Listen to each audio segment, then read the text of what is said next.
سرگودا سے ہمارے ساتھ موجود ہیں ملک اصغر جو کہ NA 82 اور 85 کی صورتحال کے حوالے سے ہمیں آگاہ کریں گے، جبکہ میاں والی سے ہمارے نمائندے ملک عصمت اللہ ہمیں NA 89 سے متعلق آگاہ کریں گے۔ سب سے پہلے چلتے ہیں سرگودا۔ ملک اصغر، آپ بتائیے گا یہاں پر عوام کا کیا کہنا ہے اور مسائل کیا ہیں حلقے کے؟ جی 8 فروری الیکشن 2024 ضلع سرگودا میں قومی اسمبلی کی 5 اور صوبائی اسمبلی کی 10 نشستوں پر مارکا ہوگا، جس کے لیے سیاسی جماعتوں سے تعلق رکھنے والے امیدواروں کے ساتھ ساتھ بڑی تعداد میں آزاد حیثیت میں الیکشن لڑنے والے امیدوار بھی حصہ لے رہے ہیں۔ سب سے پہلے آج بات کرتے ہیں سرگودا میں قومی اسمبلی کے حلقہ NA 85 کی۔ یہاں پر آپ کو میں بڑی خبر یہ بھی بتا دوں کہ آج شام کو ہی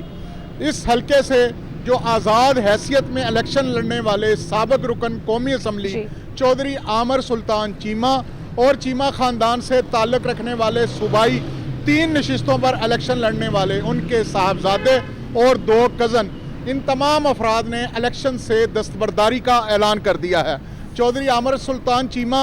7 مرتبہ قومی اسمبلی کا الیکشن جیتنے والے چودھری انور علی چیمہ کے صاحبزادے ہیں اور اس حلقے سے وہ آزاد حیثیت میں الیکشن لڑ رہے تھے۔ ان کا مقابلہ یہاں پر مسلم لیگ نون سے تعلق رکھنے والے ڈاکٹر ذوالفقار بھٹی اور آزاد حیثیت میں ہی الیکشن لڑنے والے ڈسٹرکٹ بار ایسوسی ایشن کے سابق صدر خداداد کلیار اور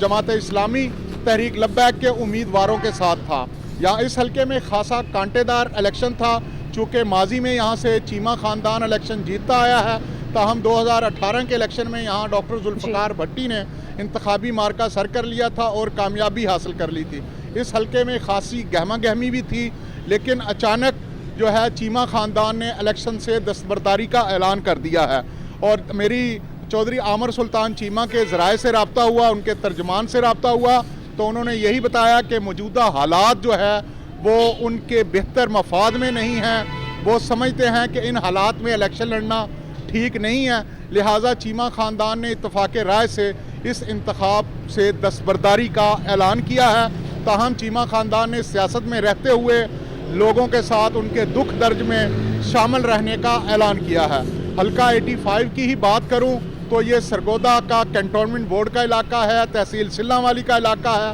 سرگودا کے جو مضافات پر مشتمل یہ علاقہ ہے جس کے بے شمار مسائل ہیں۔ ماضی میں اگرچہ ان کے دیہاتوں میں گیس بھی فراہم کی گئی، سوئی گیس کے ساتھ ساتھ بجلی بھی فراہم کی گئی، ڈیولپمنٹ کے بھی کام ہوئے، لیکن آج بھی یہاں کے لوگ پینے کے صاف پانی کی نعمت سے محروم ہیں۔ یہاں پر صحت و صفائی کی سہولیات ناکافی ہیں، اس کے ساتھ ساتھ یہاں پر تعلیم اور روزگار کا بھی بہت بڑا مسئلہ ہے۔ سرگودا کا ایک اور حلقہ ہے حلقہ 82 جو ہے وہ سرگودا کی تحصیل بھلوال اور تحصیل بھیرا پر مشتمل ہے۔ اس حلقے کی بات کی جائے تو اس حلقہ میں جو ہے پاکستان پیپلز پارٹی کے امیدوار ندیم افضل چند کا مقابلہ ہوگا، مسلم لیگ نون کے امیدوار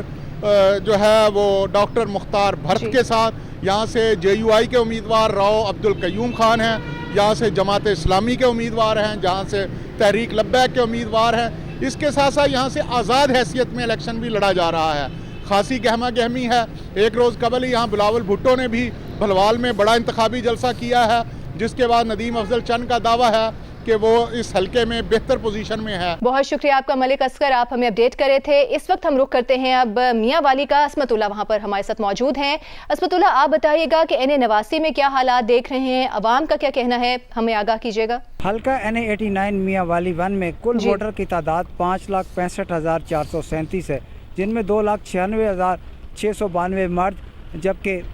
2,86,785 خواتین ووٹر شامل ہیں۔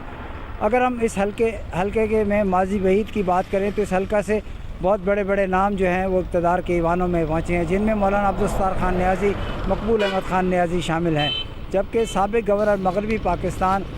ملک امیر محمد خان کا تعلق بھی اسی حلقہ سے رہا ہے۔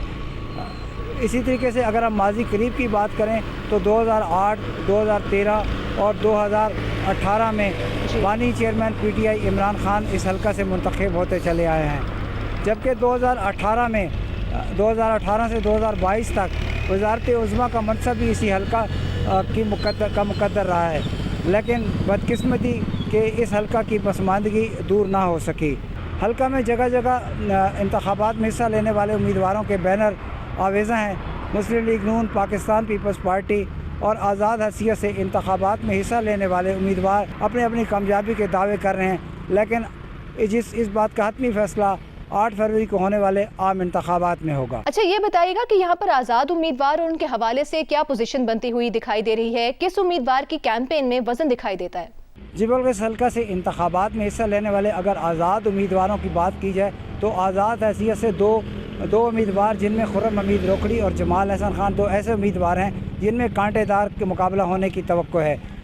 یہاں پر میں آپ کو بتاتا چلوں کہ خرم حمید روکڑی ماضی میں پی ٹی آئی کا حصہ رہے ہیں اور اہم رہنما تصور ہوتے تھے، تاہم عمران خان کے خلاف تحریک عدم اعتماد کے بعد وہ پی ٹی آئی سے علیحدگی اختیار کر لی تھی، جبکہ جمال احسن خان جن کا تعلق اب بھی پی ٹی آئی سے ہے اور پی ٹی آئی کے ٹکٹ پر آزاد حیثیت سے